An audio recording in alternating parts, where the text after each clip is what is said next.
Good afternoon, everybody, and welcome back to Family Law Assistance. Yes, it is that time of year. Don't pretend I don't know that you've got your Christmas trees up. Now, I won't lie, okay? I won't lie. Christmas, the tree, the decorations, that hasn't yet hit the Wade household. Yet. But it will do soon, right? It will do soon. Out of the two of us, I'm much more Mrs. Christmas. I'm usually the one that at the earliest opportunity, I'm the one that will normally get my Christmas tree up and the decks going. We are not yet decked the halls, but I know lots of you have. And Christmas, traditionally at Family Law Assistance, has been usually challenging. Because here's the thing, if people are going to disagree on anything with regard their children, it's usually going to be Christmas. Now, a few years ago, and yes, we have dug out the archives, dusted off what was old. I did a while ago, an application for a non-molestation order against Santa. Who says I'm not the Grinch? But here's the thing, Christmas brings out the best and the worst in everybody, and as Family Law Assistants, spoiler alert, we get to see the worst in people.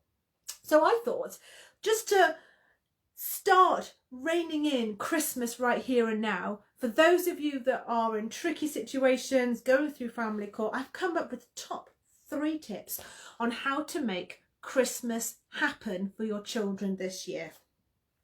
Now, I caveat what I'm about to say by saying that I understand that most of you who tune in and watch our lives, and if you're an oldie but a goodie, welcome back.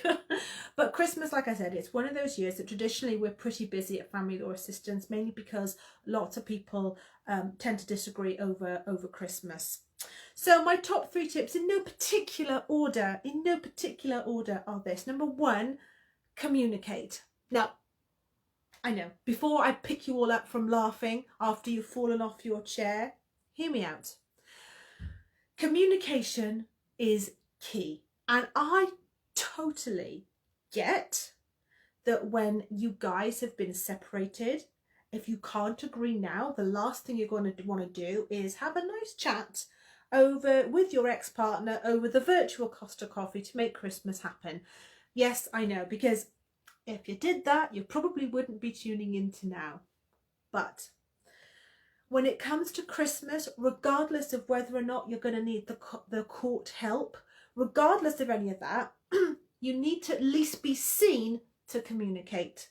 So whether you communicate with your ex via text messages, email, whatever it might be, have your proposals set out clearly. What do you think is in your children's best interests? And I want you to communicate that with your ex. Now, of course, it may very well be that your ex disagrees with you. Heck, you know what? You might have a court order and you still disagree over Christmas. Can you see where this is going? So if you haven't already, I would communicate with the ex. However you decide to do that. Naturally, I would always encourage people to sit and talk. Things work better on a real level. Things work better if parties agree. But listen, I'm in the real world. I've been doing this for over 14 years. I've been working in civil litigation for 25 years. I get it. So, number two, if you do need the help of the court, act now. Now, traditionally, like I said, Christmas is one of those things that parties tend to disagree over. And before global pandemic, before the days of COVID, can we even remember that far back? But traditionally, people would often put in applications for enforcement over Christmas because either one party is saying, sod that, I know there's a court order, but heck, you're not getting to see the kids this Christmas anyway. Or certainly applications about a specific issue, i.e. Christmas, are often put in at this time of year. Now, courts are inundated anyway. Just if you didn't know that, fun fact, courts are inundated regardless anyway. And that's a mixture of, professionals trying to have to do their work in a scenario where lockdown, COVID, self-isolation, Sometimes these professionals are running on a skeleton staff. Then, of course, we add in technology. So if you haven't got the memo now, most court hearings now are done remotely, virtually. So BT teleconference or video conference if courts are really swished with it. Okay, so before all of that, if you do need the help of court, either for something like a specific issue about Christmas, or whether you need to enforce a court order, or whether you need to make an application to vary the order, either way, if it involves Christmas and you're not in agreement, however which way you want to work out, and you need the help of a court, then act now. I've said people who are coming on board and people who are going sadly through the courts at the moment, I'm getting people to allocate and factor in COVID time. It's the best way. I was trying to think of a better word to describe it. I can't. So factor in COVID time. They are inundated right now. So if you do need court help, then act now. Obviously, if mediation has gone down the pan, or whether you need to act in emergency, time is of the essence, because courts get inundated before a global pandemic. Now we're adding in that additional factor of a global pandemic. Act now. And then my third, again, this was in no particular order, my third and final tip is to remember the 7 P's. Prior, proper planning prevents piss poor performance. Now, I tell it as it is. I spilled the real tea. I'm dropping those truth bombs because it really does. If any of you who saw my live yesterday, last week, I don't know, time just blurs into one, then you will have seen that I bang on. I'm like the stuck record now. I bang on about being organised. I bang on, in fact, not just me, but my team will bang on about being organised, what to put. The sexy part is not in a court hearing. It's not an episode of Suits, or if you're that old, it's definitely not Rumpole of the Bailey.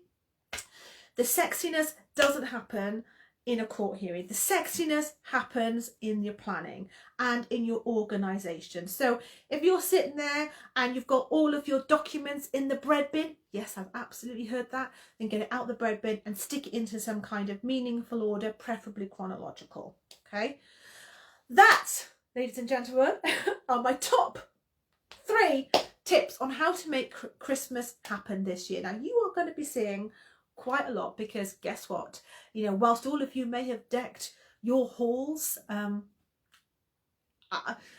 listen, I'm on the fence here. I mean, I have tried in vain to get my other half to put the tree up, but we're not there.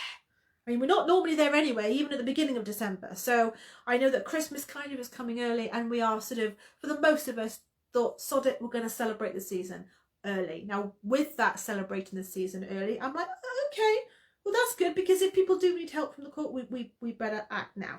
Now, tomorrow, you're going to love tomorrow, because tomorrow you get to see not just me, but the amazing, gorgeous Gemma Connolly. And we are going to be talking all about Christmas, COVID and children. Amazing, huh? So that's going to be tomorrow at 3 o'clock. So don't forget to tune in and watch that, because it'll be a goodie. It'll be a goodie. I've got some amazing lives coming up for you, like a super excited. I've got a family law solicitor as well coming on. So you're going to see sort of how we work, and obviously how a solicitor works, and actually how there's much more collaboration than you think, rather less division than you might think. Guys, have an amazing rest of your day. Check you later.